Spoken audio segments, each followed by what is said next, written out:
Welcome back, everyone, to another reaction video. Well, here's the question. How often do you think about the Roman Empire? Because I've been thinking about the Roman Empire a lot more lately. Probably because by the time you watch this video, I will be in Rome. And I was there in April of this past year, and I'm pretty excited to be going back.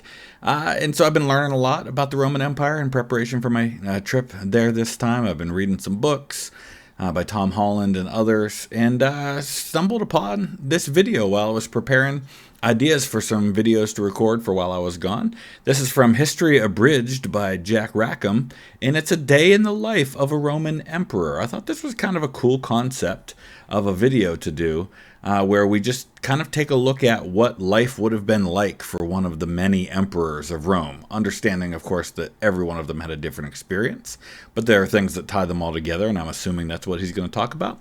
I'll put the link down in the description so you can check it out without my commentary. Let's dive into this one. There's this way I used to think about the Roman Empire. That, yes, it was wicked and decadent, and we're all very sad the Republic died, but hey, don't feel too bad. The Republic was a dumpster fire anyway. It was so old, so... It got more dumpster fiery in the last few decades of the Republic with Sulla and Marius and Julius Caesar and Cato and all those guys and all that stuff that went on. Slow. There were civil wars all the time, but after Augustus Caesar became emperor, that was Rome's golden age. But the more research I do, the more I'm convinced that, yes, the early empire was a golden age of sorts, but that doesn't mean Rome stopped being a garbage fire. You really have, I mean, first of all, empire, so we're talking about when Augustus becomes the emperor, what, 30-ish BC, maybe 27 BC, something like that, up through the five good emperors, as we call them. So really kind of up to Marcus Aurelius, who, of course, we see a fictionalized version of portrayed in the first Gladiator movie.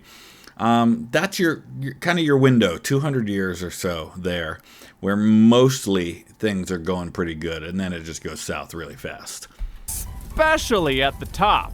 For a regular person, being the emperor was a terrible dead-end job where nothing made sense. When the first emperor Augustus died, he left the throne to Tiberius. Tiberius, by most measures, was a pretty normal guy. He actually hated politics and was like third in line to become emperor, but everybody in front of him died, so Augustus... Yeah, so Augustus, he has a daughter who has some sons, and those sons are in line to inherit, but they die, things happen. I mean, one of them actually, I think, survives until after Augustus dies, but Augustus ends up adopting Tiberius and making him emperor, and this kind of sets a standard for what will happen a lot afterwards, which is a lot of emperors adopting the people that they want to be their successor.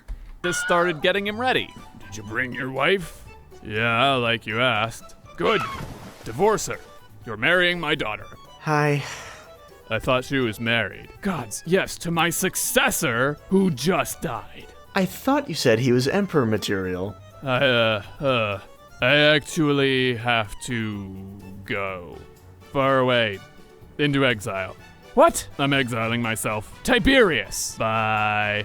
Augustus was forced to pick a new successor, but unfortunately his successors kept dying, and when Augustus was on his deathbed, the empire was either going to go to Tiberius, or it was gonna fall apart. Tiberius took the job reluctantly, but you know what they say, the only people you can trust with power are the ones that don't want it, right? So what did Tiberius's new job look like exactly? The job of a Roman emperor varied a lot depending on the circumstance. Yeah. Some emperors led their armies in the field, some were builders, some were schemers, some were philosophers. And as time goes on, you have an increasing variety in what happens. Early on, it's very tightly connected to familial connections, adoptions and nephews and all these things. And a lot of these early emperors are actually going to be descendants of Mark Antony.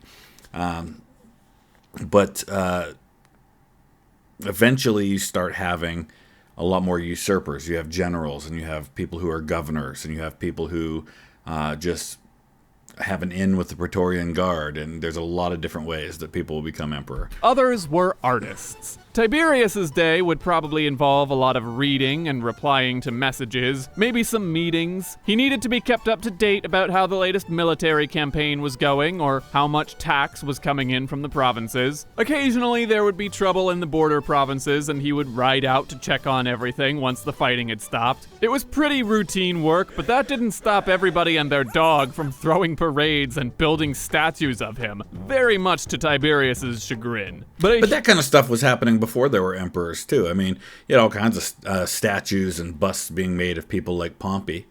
Huge part of the job that often gets overlooked is how much of an emperor's day was spent as a judge. If you read the primary accounts of Tiberius's reign, a lot of what he did was listen to people argue. Sometimes these were high-profile criminal cases, sometimes neighboring kingdoms would come to him to mediate in matters of succession. None of it was very fun, and you can start to realize why Tiberius might have felt that being the emperor was kind of a lame job. And some of these emperors would just kind of disconnect themselves from Rome. I mean, even Augustus did this, where he went and left Rome and wasn't in the city when he died. And you had other emperors who would like go off to islands and just would get away. And I think, might have been Tiberius who spent like a good bit of the end of his reign not in Rome. Tiberius thought he could get away with leaving the Senate in charge. Tiberius was very willing to take a back seat and run things a little more like the Republic days. Yeah. A perfect example. There's a rebellion in Africa. Someone has to go take care of it. Tiberius tells the Senate they get to choose which one of them will lead the fight. Except the Senate has been living under Augustus for 40 years, where Augustus does all of their work for them, and they pretty much get paid for not trying to kill him. But Augustus wasn't a military guy. I mean, he led legions and was a general in the field during the civil wars and then later against Antony and things like that. But that's not really where his heart was. It's not really where his talent was. He was intelligent. He was very shrewd politically. He knew how to maneuver. He could be a schemer when necessary. Some of these other guys have strengths in other areas. And I should mention, too, that while all these emperors are in charge, they would have said that there isn't an empire, that it's still a republic. They always still called it the republic. And, Augustus claimed that he was the first citizen, that he was the first among Romans, that he wasn't an emperor who was, the lord over all of them, even though he and everyone else knew that's exactly what it was. But they had this facade of it still being a republic. So when Tiberius comes back into the room, the Senate tells him they still haven't done their homework, and they need Daddy Tiberius to do it for them. They're not going to vote on the issue unless Tiberius votes first, so that they can all vote the same exact way that he does. This is what happens when you govern by fear. Makes it harder for people to express any kind of opinion.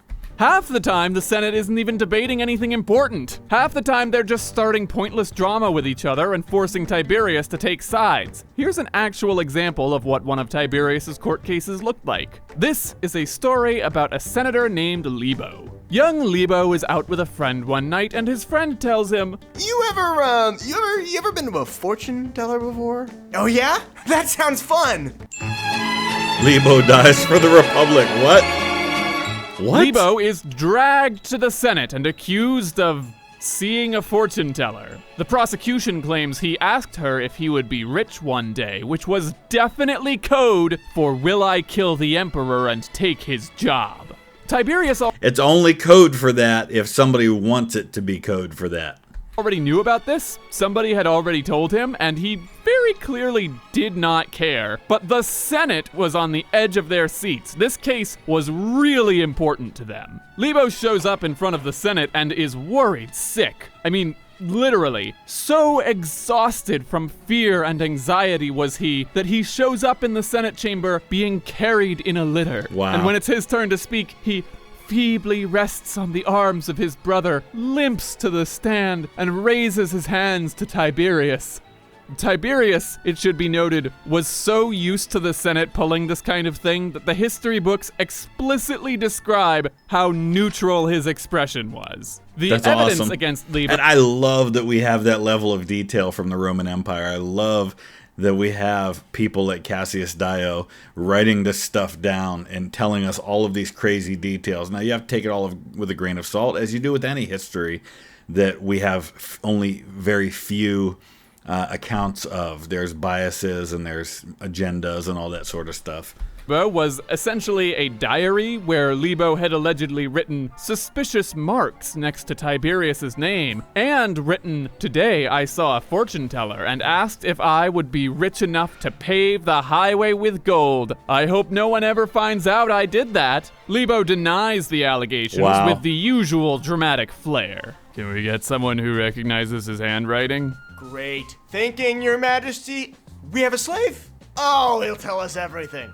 Objection! Slave testimony is inadmissible in court. True. Oh. Well, I guess we'll never know. Yeah, there's totally, I mean, it wasn't called this, but there's totally a caste system in Rome, and you have all these layers. You know, you have your people like the Senate at the top, and you have your patricians, and then you've got, the equestrians, and you've got these other layers, and all the way at the bottom are the slaves. And just above them are the people who used to be slaves. Oh, objection! Slave testimony is admissible if you torture them first. Is he making that up? Triple objection! Slaves cannot testify against their masters. It's a conflict of interest. Curses! Wait, how does that work? Couldn't you just give the slaves to somebody else Oh my to gosh. make them talk? Your Majesty, you're a genius. No, I'm not. No. Prepare the rack! Oh, God. Sorry. Curse you, Tiberius! Curse your tyrannical rule! I'll die before I let you kill me! But whoa, we weren't gonna kill that guy over a horoscope, were we? Good job, everyone! We did it! We've saved the Republic! The Senate patted themselves on the back, voted to condemn all quote-unquote magic mongers to exile, and declared the anniversary of Libo's death to be— Is that like a SpongeBob tombstone? It makes me think of that episode where he's like, he was number one. What, Smitty Werben Jaegerman Jensen? Oh yeah, classic episode. a public holiday.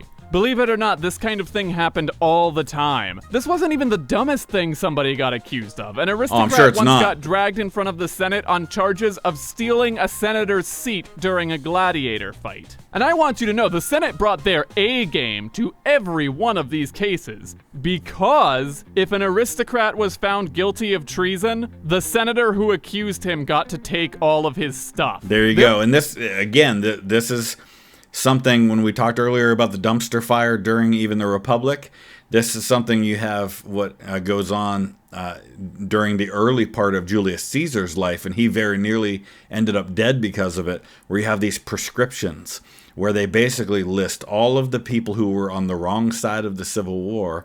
They kill them all and take all their wealth.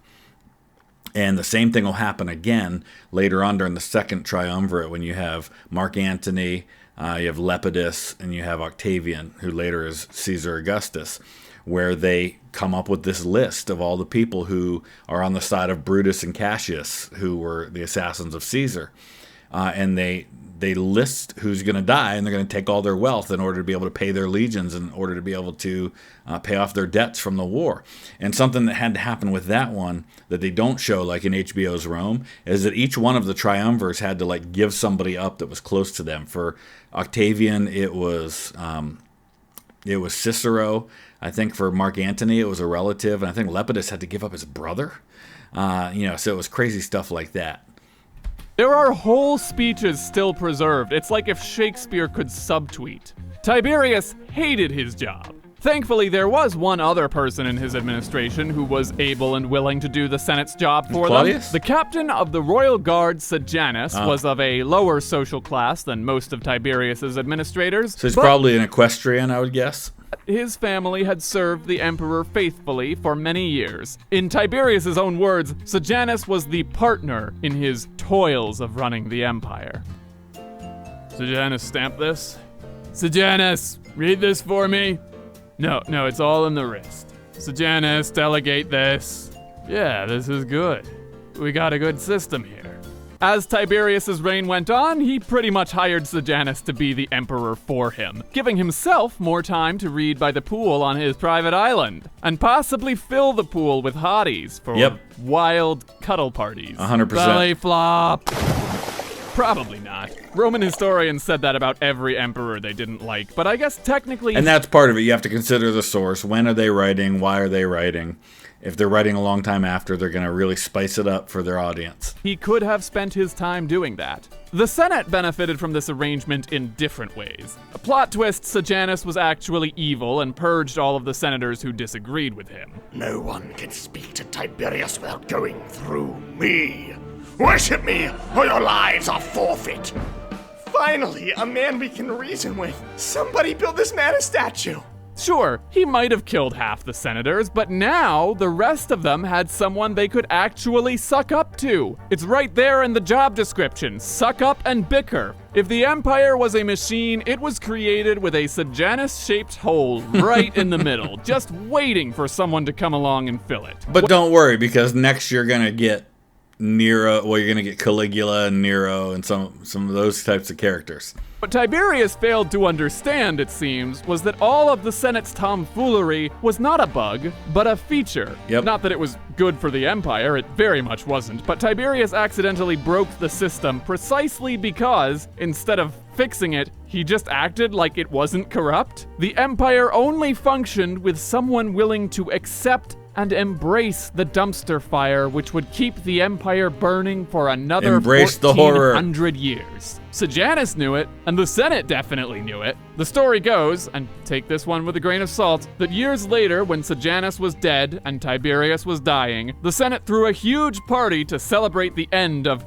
Tiberius's tyranny, until all of a sudden Tiberius started feeling better. Well, the only way to suck up to Tiberius then would have been to kill everyone who was celebrating, unless they could suck up to the next guy instead. Caligula. What are you doing? I'm smothering you. Why? Because you lied to us. We threw a party when we thought you were dead, and if you find out about it, you're gonna make us kill us. Then why did you tell me? Because I'm loyal to the Emperor. What if you didn't have to kill you? What if instead of doing what you think I want, you do what I ask you? What if we made Rome a place that didn't need people like Sejanus? Don't be absurd.